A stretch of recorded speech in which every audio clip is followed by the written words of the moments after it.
Hi, it's Awakened Angel here to talk with you today about the spiritual practice of self-examination.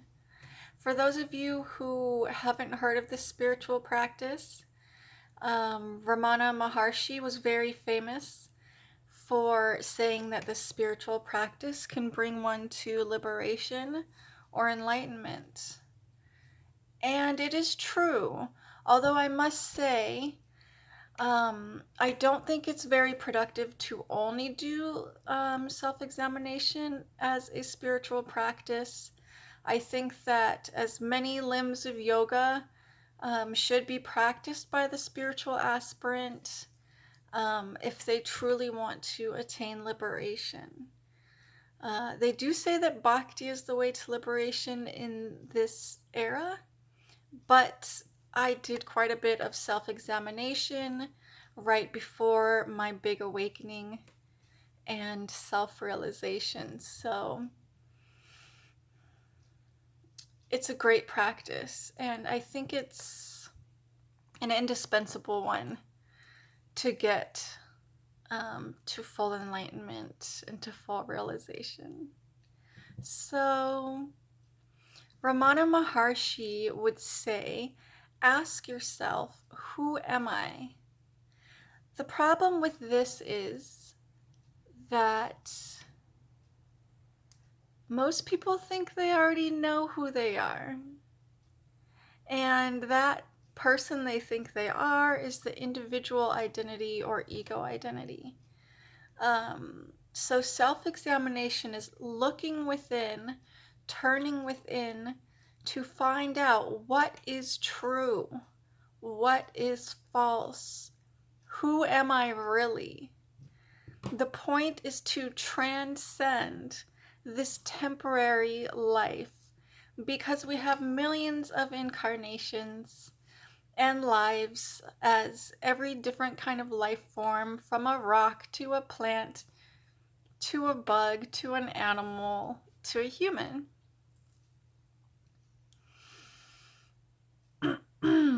And we stay in the cycle of reincarnation until we have self-realization. So instead of asking yourself, who am I? Ask yourself, who am I not? This is going to make it so much simpler, so much less confusing. And the thing, I can give you a really great hint right now, that everything you've cognized yourself to be, everything that you've thought that you are up until this point is false, is not true.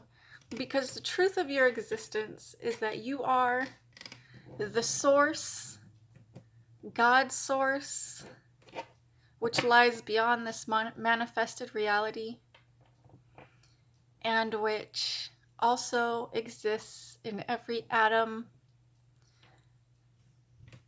and inanimate object and being in this manifested reality. So I'll tell you a little bit about my self-examination. At the time, I was doing a lot of bhakti. My main spiritual practice, my main spiritual practice was bhakti, or chanting Sanskrit mantras, which are the names of God. And I would chant the mantras of my favorite Hindu gods and goddesses, my very favorite.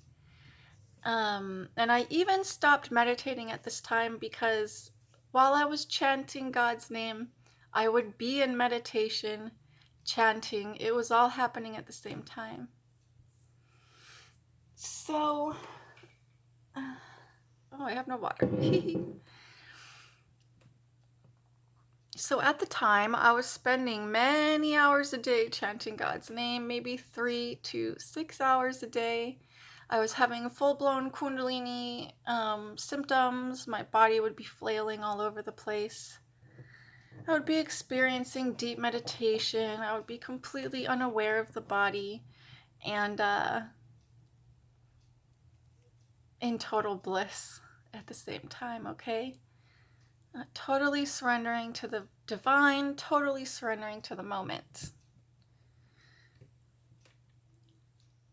When I wasn't chanting God's name, I was listening to enlightened masters and self-realized beings talking about self-examination and talking about their realizations of the self and hinting towards how you can get there, or satsangs, they're also called. So this was all I was doing for maybe 4 months, chanting all day and then listening to satsangs. And so the self-examination happened pretty naturally. At the same time, a lot of it was the Kundalini moving through my body and causing self-examination. And a lot of it was also just the fact that I was listening to all these satsangs.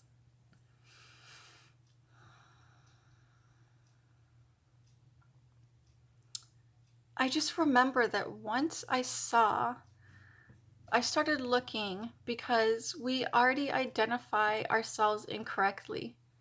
For example, I'm a ballet dancer, so I was talented at ballet, and then I was told you are a ballet dancer. So this was the first thing I looked at. Am I a ballet dancer? And no, I'm not a ballet dancer because I can't be something that I do or something that I'm good at. And I realized, no, I am not that. Next, I remember I always identified as a punk rocker because I love punk rock music. I don't know, I just like my music fast, hard, and in your fucking face. So I looked and I said, am I a punk rocker? Is this an identity?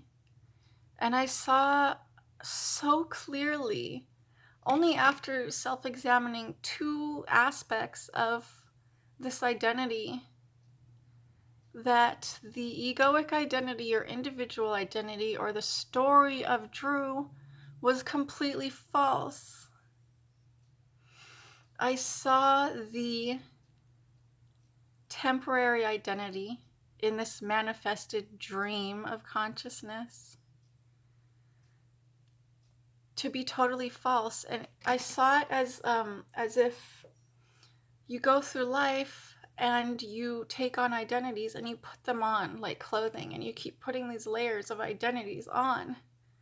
And the thing is, we just keep these layers of identity and it just gets larger and larger and larger, which means the ego gets bigger and bigger and bigger. And once I saw that just 2 aspects of who I had always thought that I was were completely false, they were not who I was, I just threw off the entire identity. And it was just like, freedom!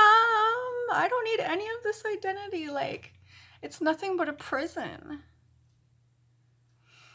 You know, and the egoic mind goes with it. So a lot of people are so caught up in thinking about themselves all the time and obsessing about themselves all the time, so much that they're just lost in this egoic cycle. And they're just stuck on this hamster wheel, going and going and going. And I broke free.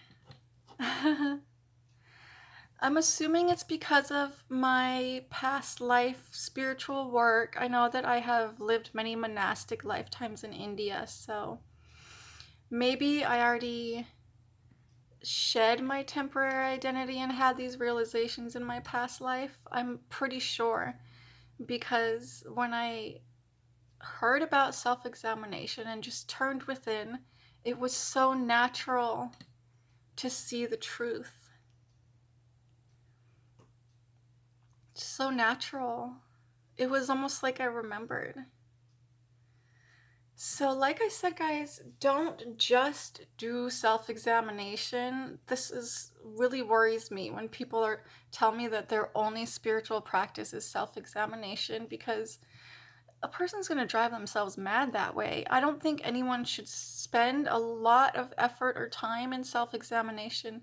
It should be a relaxed sort of looking within without any expectations.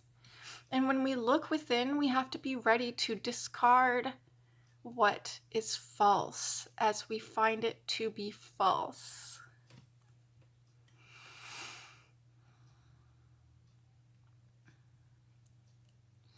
And after I threw off the ego identity, I was in this empty void for quite a while. I was walking around saying, like, I don't know who I am, but I'm definitely not Drew. I'm definitely not this temporary identity, which I have always thought that I was.